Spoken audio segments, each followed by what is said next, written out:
that is exactly what I think we need. Instead of reading 100 books on time management, let's Right. read 5 books and get the essence of it. Because I'm observing everywhere in all the reading books which I'm part of, everyone is just reading, and they forget after 2 months what they read. Okay. And how Exactly. I came to know about it, because their thinking, or the way they use the words, is exactly the same before Hmm. reading the book. So what has been changed? Okay. For example, we read around psychology of money, or this mindset of this millionaire mindset. That book Hmm. around 1.5 months. Okay, everyone was Hmm. so excited and all that. And Yeah. after reading that book, people were saying that, means, one of the member is saying that, oh, but we are middle class, right? And everyone nodded yes to it. And I little bit saying that, then what happened in that 1.5 month? Means, uh, at least someone should say, Mindset shift didn't happen then. yes, that is what my main, and I observed this pattern many times. Like people like, when we read this book, um, uh, which one? Okay, don't believe, and don't believe what you think. In that way, there is a nice definition of thoughts and thinking. Okay, Hmm. Hmm. differentiate. Okay, Hmm. where thoughts are divine, where thinking brings suffering. Okay. Hmm. Hmm. Like pain and suffering is optional. Okay, that is what you. So it is very clearly written in the book what are thoughts and thinking. But during the discussion and after that, people say a lot of things, and they say, no, these are my thoughts, these are not thinking. So what happens is that it is purely happens because there is no pure reflection happening, and that is what we are doing actually. you know Yes. it is. So I like what you said, like, Milian, it is not just some from the book, but it is overall thinking, and that is what actually we need to do. It is not just this book, what written in this book, because Yeah. frankly saying, if we start reading, like yesterday also you observed, like in future also, there are around 20, 30, around 50, 60 pages are on brain chemistry, on how the brain works, which really does not directly helps us. you know Definitely one line definitely help us, which part of the brain controls what and all that, but that is not in depth. So I think your summary that actually hit me on that day, saying that yes, that this is something we want and we need to implement that, or at least daily read it, saying that okay, this is the something which I need to implement that book. So in that way, even if you finish 12 books in 1 year, absolutely fine, absolutely fine. Yeah, Yes. that is what I'm Exactly. my something inner I'm thinking, saying that yes, reading 100 books is not like people really admire people who read one book per day. But I don't think there is no point in doing that one. Then when you are going to live your life. Exactly. Okay. So, Anyway, just want to share. Yeah. yeah. Okay. True. True. Hi. So, Hi. Good morning, Christian. Good afternoon. good afternoon, Ramesh ji. Thanks for joining. Yes. Yes. Go ahead, Obika ji. Yeah. Yeah. So, first we will do one thing, and yeah, I agree with you, Milinji, that we are not only reading here, but also we will go very deep into this subject matter and make sure that the reflection and the implementation happens much beyond what is said by the author. It will be kind of a self-reflection. We will go deeper, and we will also implement so that the concept goes really deep inside. In that sense, even you said 12 books in a year also is fine. For me, actually, even 5 books are also in a Yeah. year Yeah. fine. Yeah. Yeah. But if the essence of the 5 books actually is being implemented, Yeah. that is much better than having 26 or 52 books completed in a year. So I am into that actually. Yeah. Yeah. Yeah. Yeah. Yeah. And So only after implementation, because you get it, like many of my colleagues and many of my friends, they bluntly just put this statement that I don't have time throughout the day. Office time, I'm so busy, I can't have time for this one. But only because of TTC, last 1.5 year, whatever you're doing, MJ or TTC, definitely yeah, you get 5 minutes of 1 hour, which actually accumulates at the end of the day around 2, 3 hours a day. Even you take five mm, minutes out for this thing.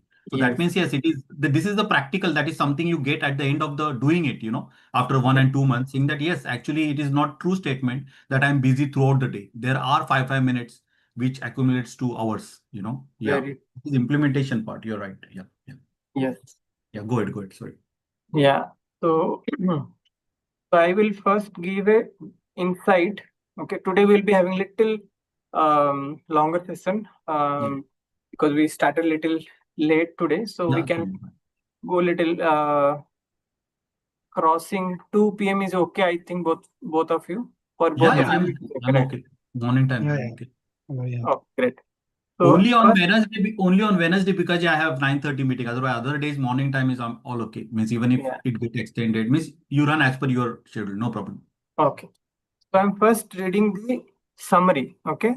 Yeah, The summary, and then we will go through the PPT that I have prepared and yeah, relate what I have read, okay? yeah, yeah, With the PPT, the visual will help us to get, like, we will be able to connect the dots very easily and very properly when we see the visuals yeah. that we have already gone through in the first reading session. So I'm reading now the summary part.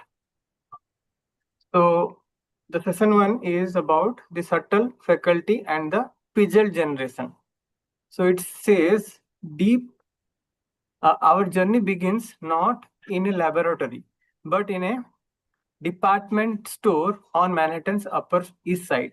Here we meet John Berger, a house detective. John walks among the shoppers, his gaze roaming like a spotlight, looking for the stealthy body language of a shoplifter. There is a saying in India, when a pickpocket meets a saint, all he sees are the pockets. John manages a feat of immense concentration. This is what actually is the main takeaway. How actually a pickpocketer also maintains very focused concentration on a particular thing. Hmm. So let's learn from it. So what the author is saying, tuning out the glamorous merchandise and 49 innocent shoppers to lock onto a single suspicious target. John embodies the muscle of attention. So one thing here we are noting down, the attention is also a muscle. Just like any other muscle, we can develop it by exercising in the right manner. So let's understand how. So attention is an underrated, invisible mental asset. We typically only notice the end product of our attention, a great idea, a completed project, a burdened dinner, without noticing the beam of awareness itself. Beam of awareness is something which is to be noted or underlined here. We will discuss how we can use this beam of awareness in the implementation part, maybe on Saturday, if not today. Saturday session, we will use this beam of awareness. I have already created a particular kind of visualization which we will be able to accomplish with the help of beam of awareness. Very, very powerful. So Goldman points, Goldman is the author of this book. So, sorry, not Goldman, it is Goleman. Goleman points out that why we are living in an era where human attention is constantly hijacked. In 2006, the word puzzle, a combination of puzzle and pissed, was coined to describe the feeling of being with someone who suddenly whips out a smartphone or starts communicating with someone else. Back then, people felt hurt by it. Today, it is simply the norm. We are attuning more to machines and less to people than ever before in human history. This comes at a massive developmental cost to the younger generation. The social and emotional circuitry of our brain learns from face to face contact. It is in the physical presence of others that we learn to read non-verbal cues. As kids, as kids spend thousands of hours texting or gaming, they lose this vital practice, leaving them socially clumsy and deaf to the emotional undertones of human interaction. This is the summary of chapter 1, session 1. Okay, so we need not to actually go through this 10 pages of the book. This summary actually is good enough that Yes, we yes, have yeah, just completed yeah, in yeah. two Absolutely. minutes around. Yeah, Yeah. yeah, absolutely. Yeah, yeah. Now we will go through the key insights, okay, which we need to take. We need to kind of consider as a takeaway. The first takeaway or the key insight is your focus is your reality. Your focus is your reality. When I say, let's read it like my focus is my reality. That means how much focused I am, that is determining my reality, means my destiny. My current reality and my future reality is completely dependent on my focus. So, as a cognitive scientist, Anne Trisman and Yoda agree how we deploy our attention strictly determines what we perceive in the world. Okay, what we perceive in the world, that also is very much linked. How? See, someone who is not very much focused will get only the superficial things from each of the communication that is happening verbally or non-verbally, and that will determine like how what kind of perception that person is building in his inner mind, and based on the perception the response actually comes, right? So we can link here, we just notice how we can link the focus to the perception and to the internal and external communication that actually changes because of this. So everything is connected. Second key insight is the use it or lose it muscle. This is the key point. So to explain this key site, the brain's attention network work like a physical muscle. Use it poorly by stumbling to constant digital distraction and it withers. Work it well and it grows. So we will be curating few exercises and maybe daily habits in our daily tracker. Also will be kind of adding few particular concentration exercise or attention increasing physical exercises, okay, or kind of like pratak. Okay, this is also another way how we can increase our attention. Similarly, we have few daily habits, daily actions, few more we will be creating so that our mental muscles get trained on a daily basis, even though it is for 2 to 5 minutes. I'm okay with that. To start with any new habit, it is okay to start small, but on a daily basis is the key. Doing on a daily basis is the key, and tracking it in the tracker is also very important. That's how actually we get more motivated when we see the graph building up. When we see the graph, our subconscious mind understand that yes, I am improving, I am kind of uh, doing a regular effort, and that actually serves as a elicitation, means like it serves as a proof, the proof not to the conscious mind but also to the subconscious mind, and that proof is good enough to induce more motivation.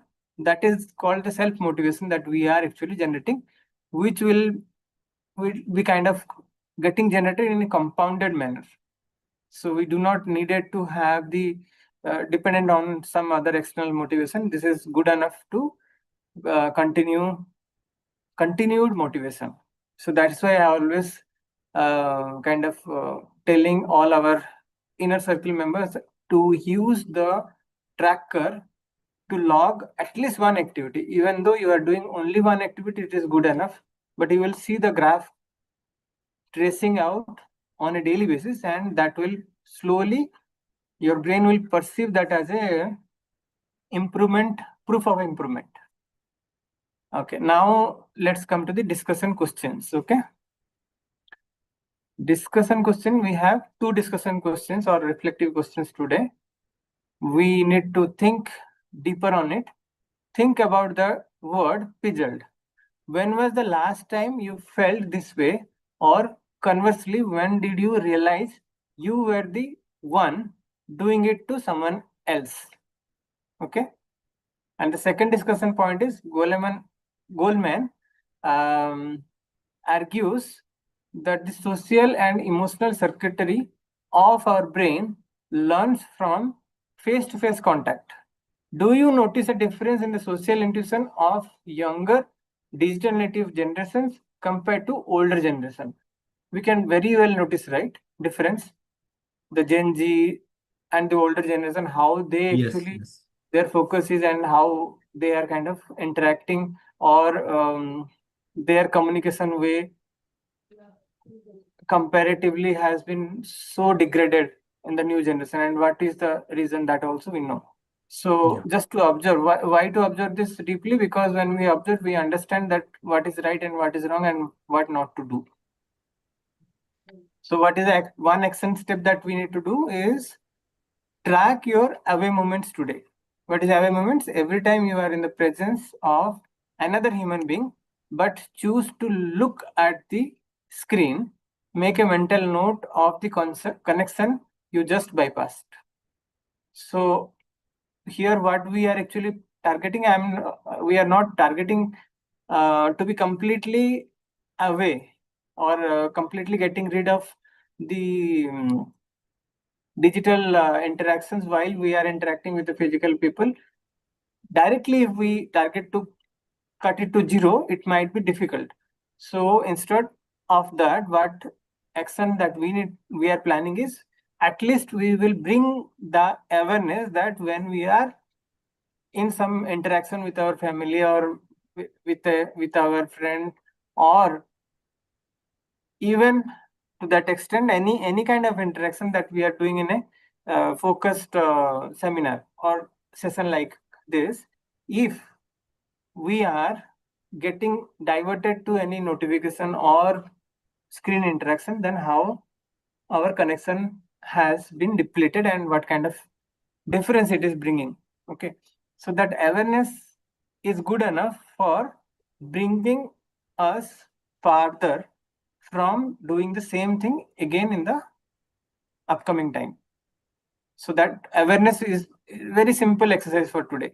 We are going to build the awareness that what is the difference that I am seeing when I am when I am actually choosing to multitask, especially with the screen, and choosing not to do the multitask and fully engrossed with one activity. Okay.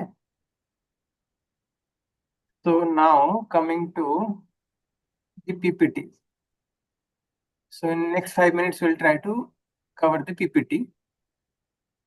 And if it is required few extra time, then we will do it in the Saturday session or maybe tomorrow. Yeah.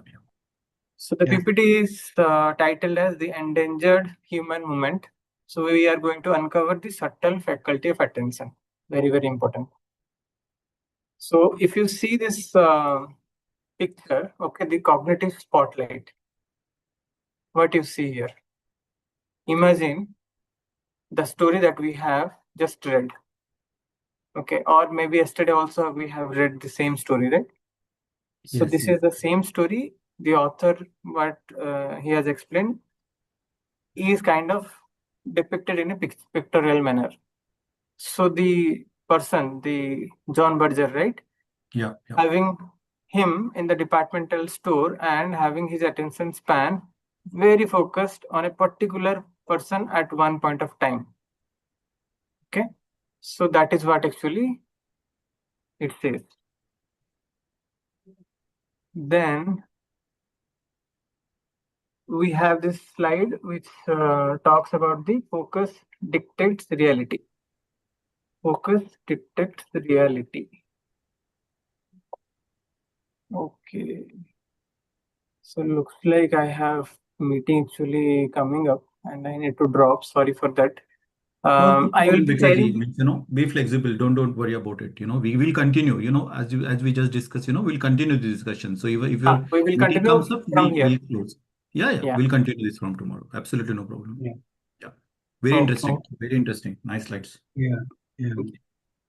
Thank you. We'll resume tomorrow. No problem. Okay. Yeah. Okay. Yeah. Fine. Thank Have a you. nice day. Thanks, Amiji. Thanks, Bikas. Thank you. See you tomorrow.